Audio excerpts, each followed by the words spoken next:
Date है 9 मार्च। और तो चलिए देखते हैं आज बैंक निफ्टी ने क्या मूवमेंट की और हमारा जो प्रॉफिट है लॉस है वो क्या रहा, ग्रीन पे क्लोज किया या रेड पे हो गया।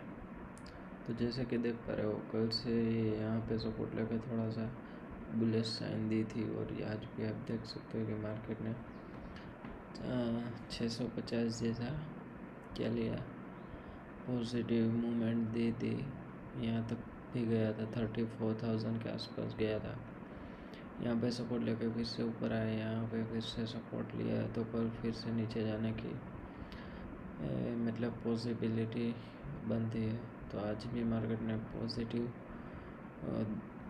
मूवमेंट दी है। तो और जो हमारा जो रशिया का युद्ध है हमारा तो नहीं है, रशिया और यूक्रेन का युद्ध है वो तो भी चल रहा है। ओके, तो सबसे पहले देखते हैं कि सबसे पहले देखते हैं कि आज हमने कौन कौन से ट्रेड किए, क्या लॉजिक था और क्या प्रॉफिट और लॉस रहा। सबसे पहले ये ऑर्डर बुक दिखा देता हूँ। पोजीशंस मैंने 2 ट्रेड किए थे, दोनों में आज भी मतलब स्टॉप लॉस हिट हुआ, उसमें करीब 2500 जैसा लॉस बुक किया। ओके, इसमें क्या हुआ कि दोनों में मतलब मेरा जो है दोनों में स्टॉप लॉस हिट हुआ। पहले मैंने पुट लिया था उसमें करीब 1250 जैसा और दूसरे में 1150 जैसा लॉस हुआ, करीब 2400 और चार्ज के साथ में करीब ये 22,500 जैसा लॉस रहा आज के दिन। कोई बात नहीं, ये तो हमारे पॉकेट मनी के हिसाब से आज हमने रूल्स पे फॉलो किया है जो कि हर रोज़ करते हैं। 2 स्टॉप लॉस हिट हो उसके बाद नो ट्रेडिंग, सिर्फ 2 ट्रेड किए उसके बाद नो ट्रेडिंग। ओके, तो चलिए देखते हैं चार्ट पे कि आज क्या हुआ मार्केट में। ओके, तो सबसे पहले तो ये जो जोन था उस पर क्या हुआ कि आज मार्केट उस जोन के नीचे ऊपर हुआ, फिर टच करके यहाँ पे तो हम ट्रेड करते ही नहीं है वैसे, यहाँ पे ऊपर गया ये। फिर क्या हुआ कि ये जो कल का जो क्लोजिंग था उसके हिसाब से आप देखो तो बहुत बढ़िया मूवमेंट दे दी। ये 5 मिनट का चार्ज है, यहाँ पे कल का क्लोजिंग था। देखो कल का क्लोजिंग से कितना पॉइंट, आई थिंक 61 है और ये है 86617181, करीब 25 पॉइंट ऊपर से रिटर्न हुआ। तो यहाँ से रिटर्न हुआ कहाँ पे गया वो रिटर्न, कहाँ पे हुआ,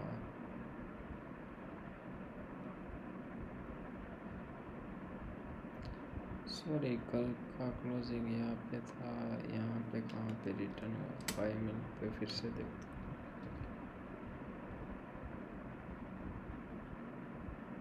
अच्छा, हम जो थे 8 मार्च का देख रहे थे, सॉरी।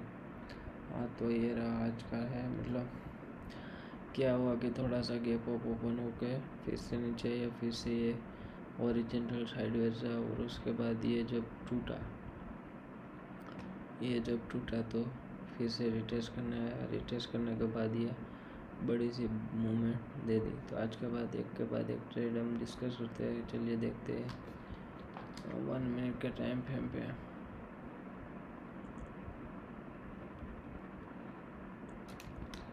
ये 1 मिनट का टाइम फ्रेम है और देखते हैं क्या हुआ और क्या नहीं होगा। हाँ, तो क्या हुआ कि यहाँ पे मार्केट ओपन नीचे आया, फिर जो है हमने ये लाइन ड्रॉ करके रखी है, वहाँ पे ये सपोर्ट लेके ऊपर गया और फिर से ये रेंज जैसे बनाया, आप देख सकते हो ये रेंज जैसी बनाई। और क्या हुआ कि ये फिर से ऊपर रिटेस्ट करना है, बट रिटेस्ट करना है 43 टू 46। तो देखते हैं 43 टू 46। हाँ, यहाँ से 43 तो 46। देखो ये जो हमारा वॉल्यूम है कंटिन्यूस डाउन नहीं हो रहा, तो हम कंफर्म नहीं थे कि ये मतलब रिटेस्ट करके नीचे जाएगा। तो वो ट्रेड हमने मिस कर दिया, मतलब मिस नहीं किया, उसमें लॉजिक नहीं बैठ रहा तो हमने कैंसिल किया। ओके, तो ये ट्रेड था उसका, तो उनका लॉजिक बैठ नहीं रहा था। ये ट्रेड लाइन का ब्रेकआउट था, यहाँ पे ये जोन बना था। तो हाँ, अगर हम चाहें तो इस वाली कैंडल के नीचे हम अगर एंट्री करते हैं, कौन सी वाली है 40 पे हम देखें तो वॉल्यूम इंक्रीज हुआ है 40, यानी कि ये वाली कैंडल 40 पे वॉल्यूम इंक्रीज हुआ है यस। तो ये ट्रेंड लाइन का ब्रेकआउट कर दिया था, जो कि ट्रेंड लाइन का ब्रेकआउट तो 39 पे ही किया था।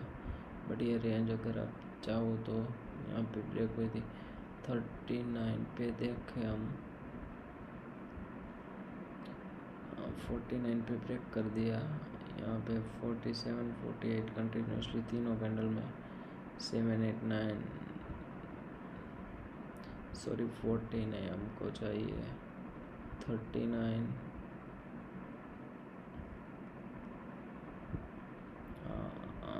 तो 39 40 कंटिन्यूसली वॉल्यूम क्या हुआ इंक्रीज 39 के बाद हो गया। तो अगर हम शायद इस वाली कैंडल के नीचे यहाँ पे भी एंटर करते हैं, हमारा स्टॉप लॉस साथ ये रहता और हमारा टारगेट हम यहाँ कहीं पे सेट करते हो आसानी से अचीव हो गया होगा। तो ये जो जोन था ऊपर जो जोन बन चुका था, और ये जो ट्रेंड लाइन का ब्रेकआउट था तो वो एक अच्छा रेट था। बट ये जो रेंज तो हम नहीं गिन सकते क्योंकि उसमें वॉल्यूम का कोई अच्छा बहुत था नहीं।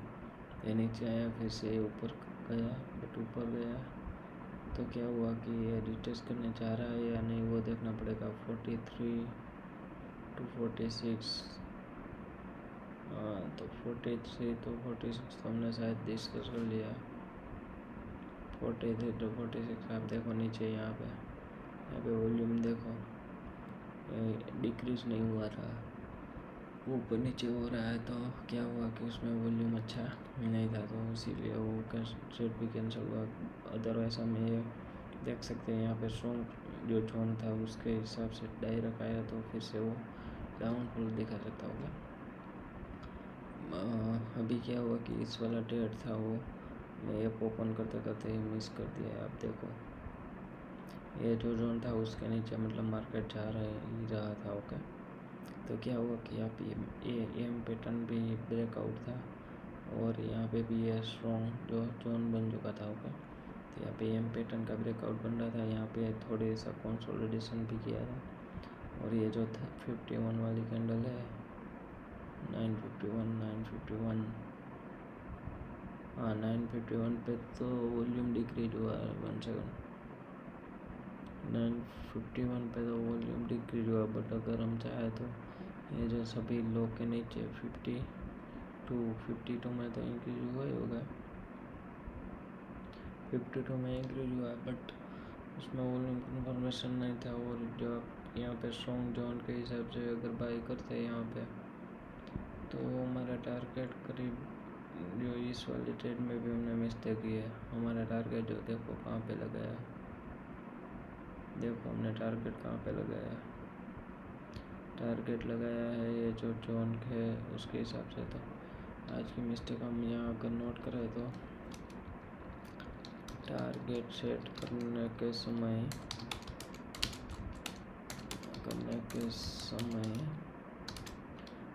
आपका सिर्फ आर पे ध्यान मत दो, लेवल्स का भी चेक करो ओके। तो ये हुआ हमारा आज का पेड। बट फॉर्चुनेटली क्या हुआ कि वो हमारा जो था वो यहाँ पे अचीव तो हो गया, उसके बाद ही देखो मतलब ऊपर मूवमेंट दे दी थी ओके। तो ये था हमारा आज का ट्रेड था कि ये जो एम पैटर्न था उसका ब्रेकआउट था ओके, ये जो हमने मिस कर दिया ओके।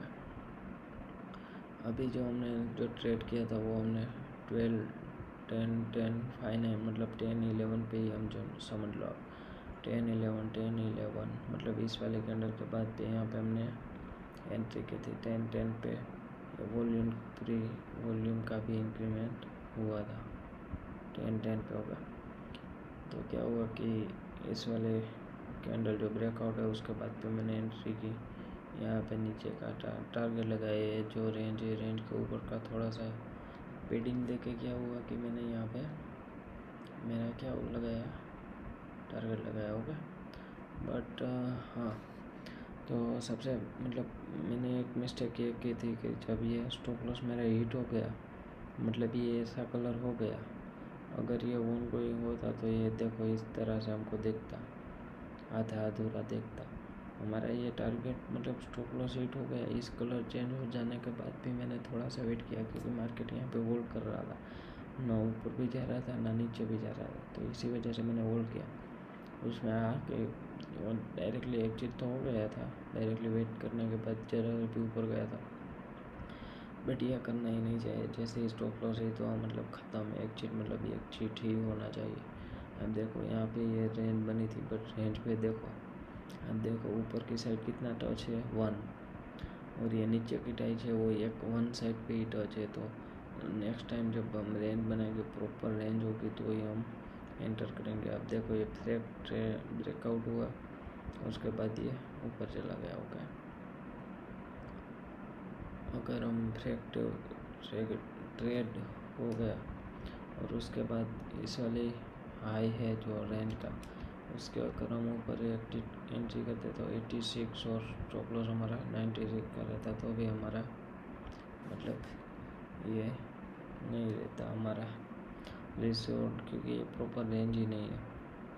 अदरवाइज ये फॉल्स ब्रेकआउट करके बहुत बड़ी सी मूवमेंट दे देते। तो ये जो हमारा फर्स्ट ट्रेड था, जो कि ये रेंज पे हमको ध्यान देना पड़ेगा, और ये दूसरा ट्रेड हमने यहाँ पे एंटर किया, वो भी रेंज पे एंटर किया, 1026 पे हमने एंटर किया, 1026। हाँ, यहाँ पे ये ब्रेकआउट किया, 1 सेकंड, हाँ ब्रेकआउट यहाँ पे कर दिया था, बट यहाँ पे ऊपर का मैं थोड़ा सा वेट कर रहा था। तो पहले कैंडल ने तो बहुत बड़ी मूवमेंट नहीं दी थी, तो 25 पे मैंने छोटी सी रेड कैंडल बनी थी, तो यहाँ कहीं पे मैंने फिर से एंट्री करने की सोची। आप देखो 24 पे वॉल्यूम भी इंक्रीज हुआ था, 25 पे डिक्रीज हुआ था, 24 में वॉल्यूम तो मिला था, बट यहाँ पे मैंने एंटर किया। स्टॉप लॉस ये रेंज के नीचे का लगाया, फॉल्स ब्रेकआउट करके ये नीचे है। यहाँ पे एक और रीजन भी था, आप देखो यहाँ पे ये जो लेवल्स था उसी रेंज पे रेंज बनी, और रेंज ब्रेकआउट करने पे मैंने ट्रेड लिया। तो ये रेंज ब्रेकआउट कर दिया, मतलब ट्रेंड तो हमने यहाँ कहीं पे लिया, क्योंकि सेम लेवल पे अगर हम यहाँ कहीं पे एंटर करते तो यहाँ पे 2-3 वीक थी कैंडल्स की, तो हम यहाँ पे एंटर नहीं किया। तो इसी वजह से हमने ये जो भी ये 2-3 वीक से छोटी उसके ऊपर ही सब मतलब एंटर किया, हमने ये कंसीडर नहीं किया बच्चे। मतलब नेक्स्ट टाइम जब भी प्रॉपर लेवल्स पे प्रॉपर टच हुआ होगा और बीच में कहीं पे ऐसा ब्रेक हुआ होता, तो हम नेक्स्ट टाइम ये ऐसा ट्रेड नहीं करेंगे। ओके, तो उस पर देखो कैसा टारगेट अचीव नहीं हुआ और मेरा दोनों में स्टॉप लॉस हो गया। आज क्या है कि मैं ना कल और आज थोड़ा सा ना स्पीडी जैसा बन रहा हूँ, क्योंकि ये 10-10:30 बजे दोनों टाइम पे कल भी पहले ट्रेड ऐसा ही हुआ था, दूसरा ट्रेड यहाँ कहीं पे इस टाइम पे लिया था, दोनों में स्टॉप लॉस। भले मैं कहीं ना कहीं मैं थोड़ा सा उतावला हो रहा हूँ, बट मार्केट तो 3:30 बजे तक चलता है। उसके बाद अब देखो मैंने कहीं पे मैंने ट्रेड वगैरह करता हूँ तो वहाँ पे मेरा टारगेट भी अचीव होता है, और स्टॉप लॉस भी अचीव होता है। तो उसके बाद अप्रोक्सीमेटली मैंने 3 ट्रेड किया, बट आप देख सकते हो कि तीनों के तीनों ऑलमोस्ट सेम ही, यहाँ पे टारगेट अचीव हुआ, यहाँ पे टारगेट अचीव हुआ, और यहाँ पे भी जो टारगेट के आसपास ही था। और यहाँ पे मेरे को पता चल गया था कि वॉल्यूम का जो मूवमेंट थी उसके हिसाब से मेरे को यहाँ पे एग्जिट करना चाहिए। 6.3 और 6.5 करीब 1 जैसा है वो मेरे को अचीव हो गया था। मैंने जो लेवल्स लगाए थे वो यहाँ पे जो 2-3 बार था, यहाँ पे 2-3 बार जो सपोर्ट लिया था, तो इसी हिसाब से उसके थोड़ा सा ऊपर लगाया था, बट मार्केट ने थोड़ा ऊपर से रिवर्स कर दिया। ओके, तो ये कहीं ना कहीं तो मेरा ऑलमोस्ट प्रॉफिटेबल ट्रेड ही था। आप देख सकते हो अभी क्या हुआ कि आप देखो यहाँ पे है ना, मार्केट है ना ये लेवल्स ब्रेक नहीं कर पा रहा था। देखो 1 टाइम, 2 टाइम, 3 टाइम, 4, 5, 6, 7 टाइम ये ऊपर गया होगा। और ये 7 टाइम, 1, 2, 3, 4, 5, 6, 7 टाइम यहाँ पे ऊपर गया। 8 टाइम पे ये वाला लेवल टूटेगा होगा। तो जैसे ही 8 वाला लेवल टूटते ही डायरेक्टली इस वाली कैंडल पे हम यहाँ पे एंट्री कर सकते हैं। और जो ये ग्रीन वाली कैंडल है उसके ऊपर का हम स्टॉप लॉस लगा के टारगेट वगैरह हम यहाँ कहीं पे सेट कर सकते हैं। बट हाँ, थोड़ा जो कुछ रिवर्स हो गया वो तो कोई बात नहीं। यहाँ पे वॉल्यूम के हिसाब से वो मूवमेंट तो पता चल गई थी, तो मैंने यहाँ पे एंट्री नहीं की थी। एक और कंफर्मेशन के लिए इस वाली कैंडल के नीचे ये जो लास्ट स्विंग था उसके भी नीचे एंट्री की थी। बट क्या है कि जो मल्टी टाइम मतलब 7-8 टाइम किसी भी मतलब ये रजिस्टेंस ब्रेक बन रहा होगा, और ये जो अगर टूटता है तो उसको हम यहाँ पे हम देख सकते हैं कि उसका कुछ मैटर ही नहीं, डायरेक्टली ब्रेकआउट पे इधर होगा। मतलब 7-8 टाइम जो है सेम लेवल पे से रिजेक्ट आकर जैसे ही हम एग्जिट मतलब जैसे ही उसके नीचे जाए तो हम डायरेक्टली एंट्री कर सकते हैं। और ये जो पीछे का जो स्विंग के नीचे हमने एंट्री की वो उसको मतलब हम ध्यान पे नहीं रख सकते, क्योंकि 7 to 8 टाइम वो लिया है तो बहुत बड़ी मूवमेंट आएगी होगा।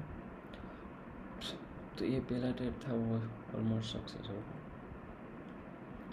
अभी क्या हुआ कि देखो आप, अभी ये ऊपर आया, फिर से यहाँ पे टच गया, फिर से नीचे गया, फिर से ऊपर आया, फिर से नीचे, फिर से ऊपर, फिर से आया।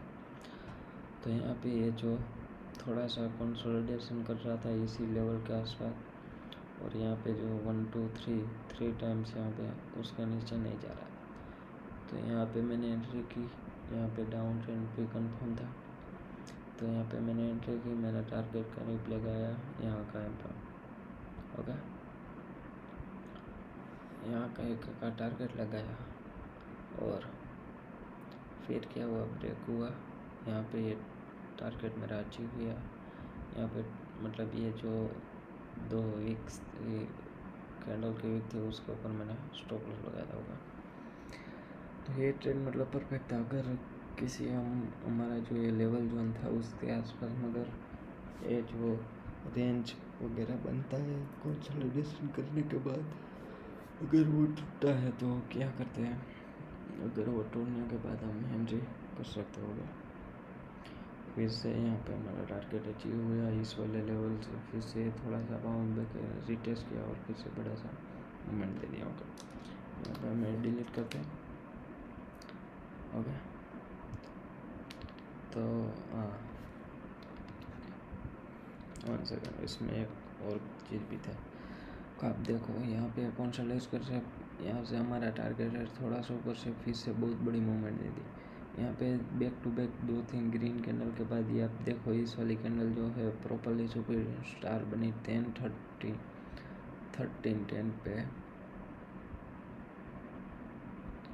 13-10 पे ये कैंडल बनी होगा। 13 पे आप वॉल्यूम पे देखो इंक्रीज हुआ रेड कलर पे। तो यहाँ पे हम फिर से उसके नीचे हम बाई करके हमारा स्टॉप लॉस ट्रेड करके यहाँ पे ले सकते थे। अगर मतलब भविष्य का मैं सोचा, अगर इस वाले कैंडल के नीचे हमने बाई किया होता एक और क्वांटिटी और हमारा स्टॉप लॉस हम है यहाँ से लेके यहाँ पे हम दे देंगे ओके। तो हमको पहले जितना लॉस होने वाला था उतना ही लॉस होगा। इसके नीचे आप देखो थोड़ा सा रेंज बनाने के बाद कितना बढ़िया मूवमेंट दे दिया, हमारा टारगेट अचीव हो गया। तो ऐसे हम देख सकते थे ओके।